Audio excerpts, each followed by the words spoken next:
Hello, everyone, and welcome back to another episode of Chargers Analytics with Arjun.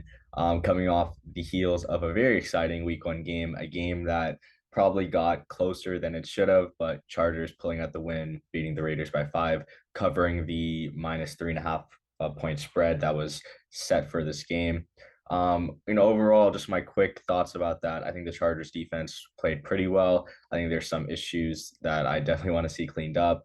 Um, Namely them trying to, getting off the field on third downs, especially earlier in the game. But they did adjust well. Khalil Mack and Joey Bosa looked all the everything I hope for as one of the best pass rushing duos in the NFL. And you could not have asked for more of a dominant start to his Charge career than Khalil Mack gave us. On the other side of the field, Justin Herbert looked like the elite quarterback we know he is. I was a little bit disappointed with the conservative play calling, but Joe Lombardi did admit that he thought they got too conservative at the end of the game. So hopefully, now that they're not playing mediocre opponents like the Raiders this week, they will up the aggressiveness, even if guys like Keenan Allen aren't on the field. But plan of action for today, we're going to go through the scouting report that again I put together for every opponent for the Chargers. So looking at what the Chiefs did in week 1. We're not really going to look at 2021 data, even though it's very early in the season, just because the Chiefs' offense is completely new without Tyreek Hill. And I think there is some signal that we can look at from 2022. So let's jump into that right now. So as you can see, we are doing Chargers weekly game plan, looking at looking at specific team and personnel stats for the Chiefs. So first, as always, let's break down the Chiefs personnel packages. So you can see every team here. I would say these percentages aren't exact. I think they're, first of all, they come from a public data source, so it isn't the most precise. But I did want to make everything that I do public, just because I want it to be recreatable for people that want to look at it themselves. But Chiefs, they ran 11 personnel at a below average rate. They ran it 55.7% of the time against the Cardinals. I'm curious if part of that is because they were winning for most of the game, so they went a little bit heavier and they didn't want to show all their good plays from 11. But a lot of plays from 11, or a majority of plays from the 11, did run a lot of 12 personnel, which we kind of expected, and a decent amount of 13 personnel, which is something I definitely want to touch on a little bit later. Chargers ran 11 personnel about 56.5% of the time, a good amount of 12 personnel, which again, I'll talk about later when I do a self reflection for the Chargers. Looking at the Chiefs defense, ran a lot of 6 men in the box, which we should expect just because the Chiefs were playing from ahead for most of the game. So really weren't, they really didn't need to add another man in the box. And once you're up like 20 in the first half, you're kind of just playing prevent defense and not allowing big plays. So Chiefs played pretty light on Sunday, and something I probably expect to continue against the Chargers this Thursday. Breaking it down by running the pass, as you can see, a much larger sample size against the pass, which again should be expected since the Chiefs were winning for most of the game. Chiefs adding mostly 5 and 6 guys in the box on expected pass plays or pass plays in general, and running a lot of 6-man boxes against run plays. So now let's transition to the Chiefs offense, which is kind of the most important part of the Chiefs and this report that I put together. So the first thing I wanted to look at, and again, if you're listening on Spotify or Apple or wherever you're listening, I would encourage you to come to YouTube, just because I have all the visuals and everything in a graphic form for people to look at. But I totally understand if you can't. But how the Chiefs performed out of each personnel package in week 1. The Chiefs averaged 0.73 EPA per play, which stands for expected points added, basically a way of measuring how much better or how many points the Chiefs added every time they ran a play out of 13 personnel. So you can think of this as the Chiefs added 0.7 points every time they ran a play out of 13 personnel, and they ran 8 plays, which in a season long sample size is obviously very small, but in a 1 game sample, 8 plays is enough to say, okay, this worked. Now, I would say part of this is because the Chiefs ran 13 personnel in the red zone, and they did, I believe, score 2 touchdowns out of 13 personnel. So, when they go 13 in the red zone, it's something that we've seen be successful this past Sunday, and something that we should keep an eye out, especially in the red zone. But again, they were very successful out of 11 personnel, average about 0.64 EPA per play, ran 39 plays out of 11 personnel. They did pass more than expected out of 13 and 11 personnel, when they did go heavier in 22 personnel or 21 personnel, they did run the ball more than expected and didn't perform as well as they did in 13 and 11 out of 12 personnel, which was their second most used formation. They only average about 0.06 EPA per play, which isn't, it's fine, but it isn't great.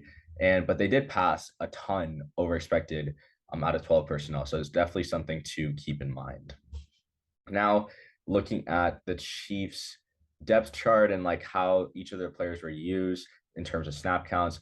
Jerick McKinnon and Clyde Edwards-Helaire basically split snaps. And then Pacheco, however you say his name, came in towards the end of the game. So not really too worried about him, but McKinnon and Edwards-Helaire kind of the RB1, RB2.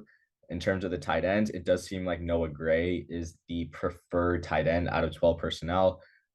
He actually had more snaps than Kelsey out of 12 personnel. So when Kelsey needs a breather and they're probably going to run the ball, they'll put in Jody Fortson, and he only got 3 snaps out of 12 personnel. Out of 13, Kelsey, Gray, and Fortson are the guys.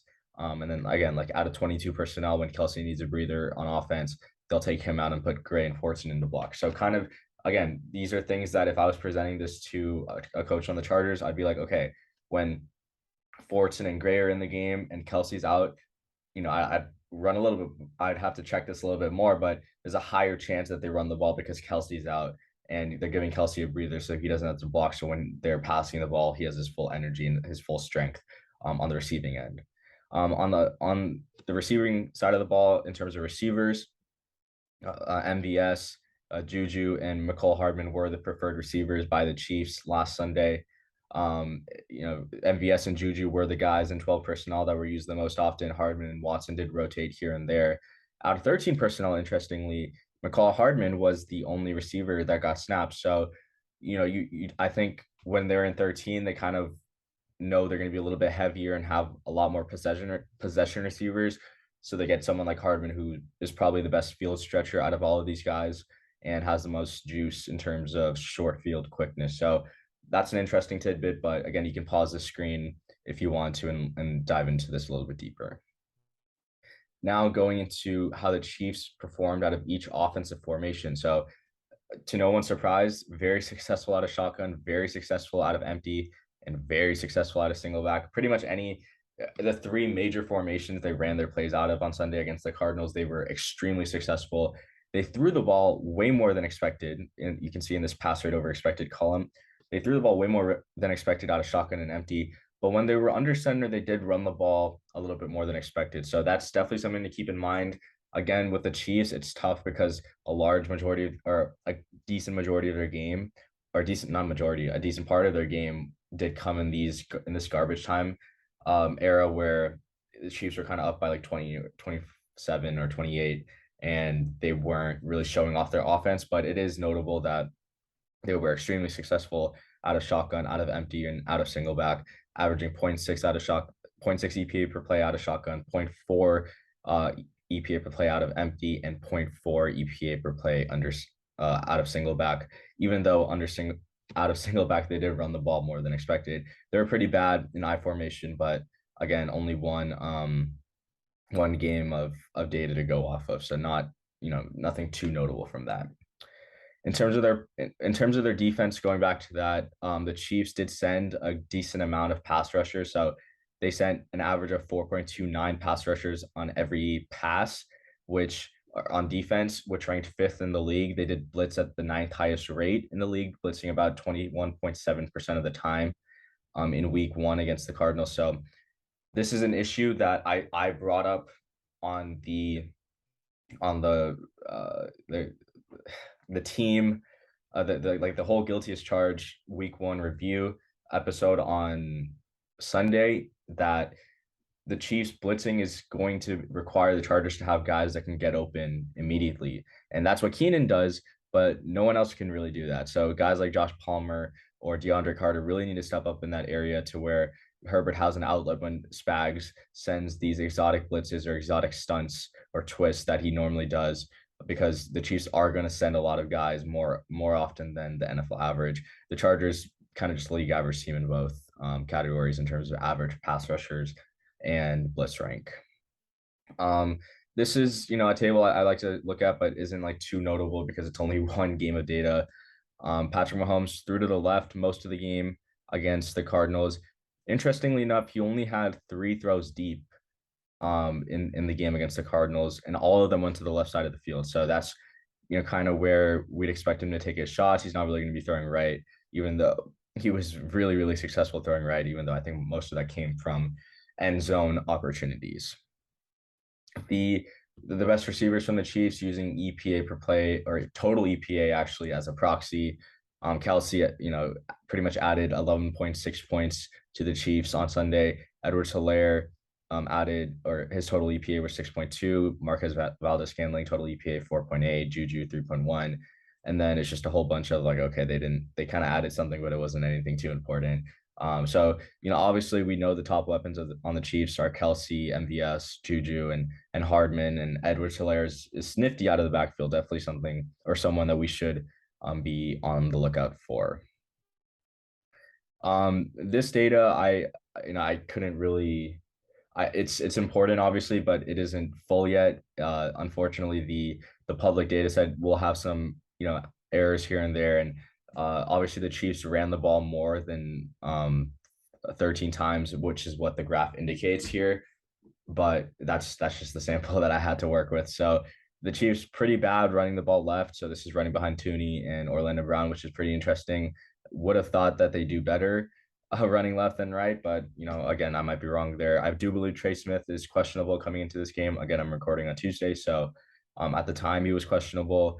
But yeah, again, not too much to take away from this, just because the data that I'm using, the public data, unfortunately has some just I guess missing values in the rushing data. And again, same thing here. So don't really feel like 7 rushing plays to evaluate the Chiefs rushing defense is going to be anything too notable. But yeah, we can look at the Chiefs rushers again, missing some carries. I think Edwards-Helaire had like 13, McKinnon had 7. But Edwards-Helaire very productive in those 8 rushes that I was able to get, averaging about 0.2 EPA per rush, which if you don't know is like would be one of the greatest running back seasons in NFL history. McKinnon, on the other hand, not so successful. So I think Edwards-Helaire is the product of playing with the first team offense, and McKinnon, when the Cardinals know the Chiefs are going to run, he's kind of running into those heavy boxes. But Edwards-Helaire definitely is the better back of the two in terms of pure rushing. Now, quickly just doing a self-scouting for the Chargers, pretty standard Brandon Staley distribution, a lot of 5 and 6 man boxes, and then breaking it down by pass and run. You can see the Chiefs or the Raiders passed a lot more than I guess people would have initially thought. They did pass, I believe, 42 times. So Staley running a lot of 6 man boxes, a lot of 5 man boxes. And when the when the Chargers expected the Raiders to run, they did stack the box a little bit more, running a lot of 6, 7, and 8 man boxes. The Chargers on Sunday, in terms of how they performed out of each personnel package, their best personnel was 12 personnel. So I believe when they ran 12, they were running it with Everett and Trey McKitty. So Everett had a couple of nice catches. McKitty had one really bad drop, but other than that, he looked okay. Out of 12 personnel, they did pass the ball more than expected. Out of 11 personnel, they did run the ball more than expected, which is interesting. And they only average about 0.08 EPA per play. And I think part of that is because they did run the ball way too damn much out of 11. So definitely want to see that change a little bit. They were a little bit successful out of 21 personnel, averaging 0.03 EPA per play. But again, they were running way too much in those 2 personnels. And I understand we had the whole discussion about it on the review show, so make sure to go check that out if you want to see it. But you can pause the screen and look at this a little bit more. In terms of how they performed out of each offensive formation, very successful out of shotgun, average 0.376 EPA per play.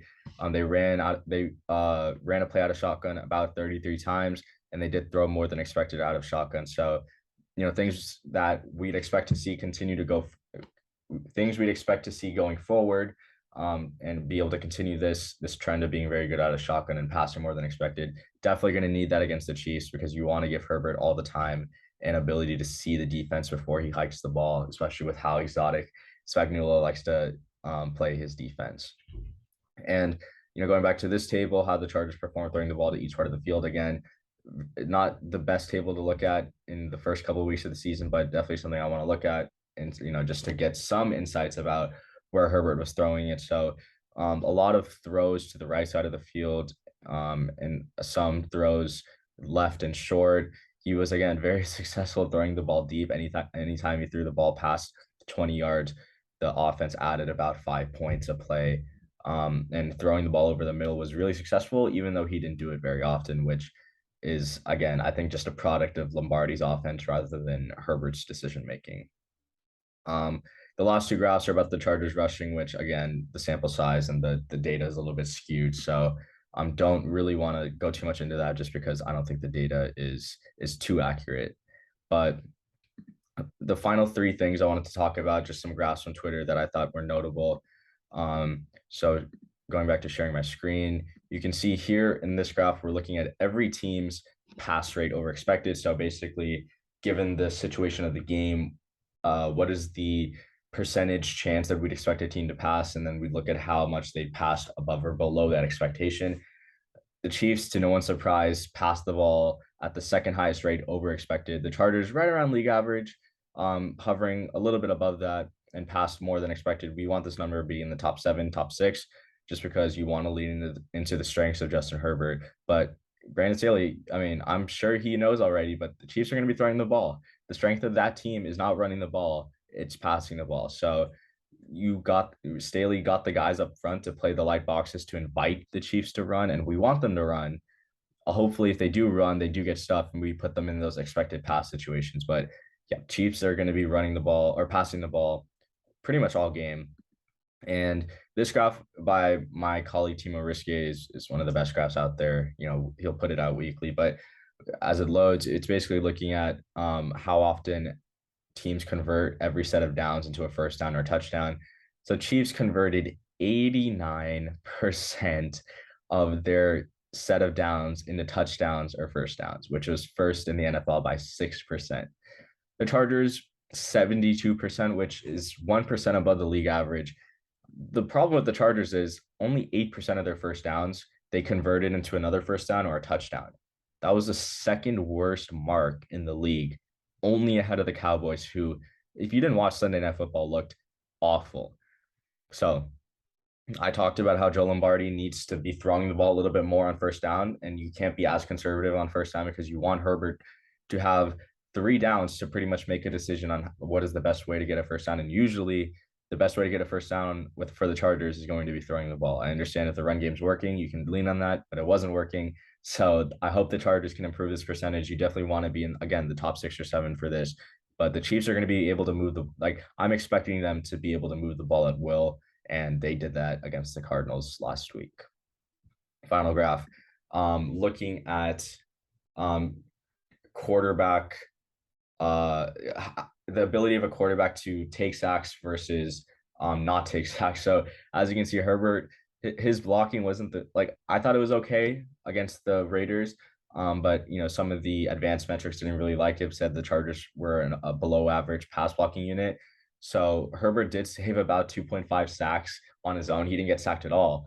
But I guess PFF, some of the numbers we use were projecting the Chargers to get sacked, or Herbert to get sacked about like 2.5% or 2.5. They were expecting him to get sacked 2.5 times. So pretty much 2 or 3 times. And he didn't get sacked at all. So this graph is important because you see Herbert up here or down here, which means his pass blocking was bad, yet he overcame that, similar to Phillip Rivers in his prime. But you also see Mahomes, who prevented the second most amount of sacks as a quarterback. So just because you face Derek Carr, who, if you don't look at this top left, he took the most sacks, like I guess over expected, or he prevented the least amount of sacks that he could have. It's not going to be the same thing. Going from trying to sack Derek Carr to sacking going from sacking Derek Carr to sacking Patrick Mahomes are two different things.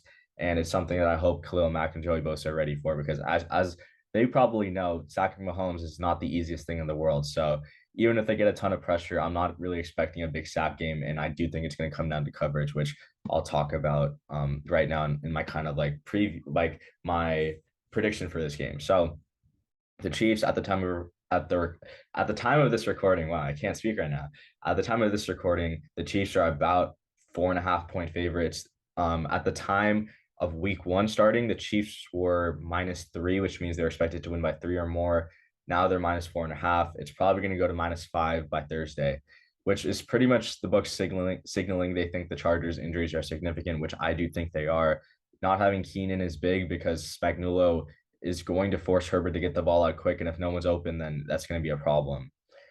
On the defensive side of the ball, like I thought the defense looked great against the Raiders. Mac had one of the best performances I've ever seen from a Chargers edge player, but this Chiefs offense is different, man. And like I know they lost Tyreek Hill, but they just reloaded that offense and they changed the way, defenses have to play them with the type of receivers they have. And I know the Cardinals' defensive game plan wasn't the best, and that's not how I would approach trying to stop the Chiefs. But few teams can rush four and play coverage effectively in the back end.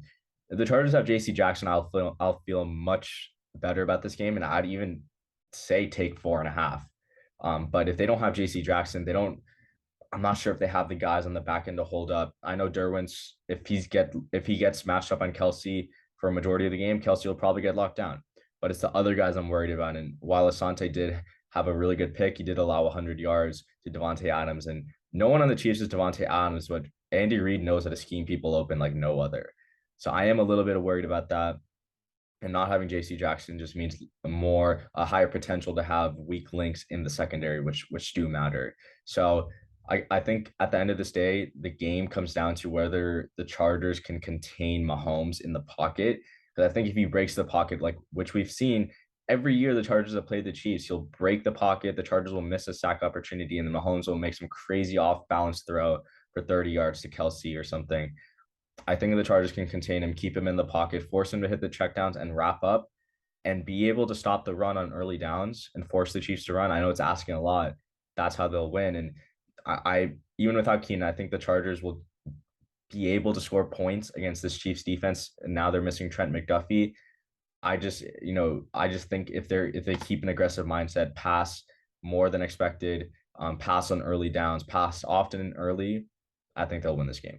But again, it's going to be a tough one going into Kansas City. Luckily, it's early in the year, so it's not that cold.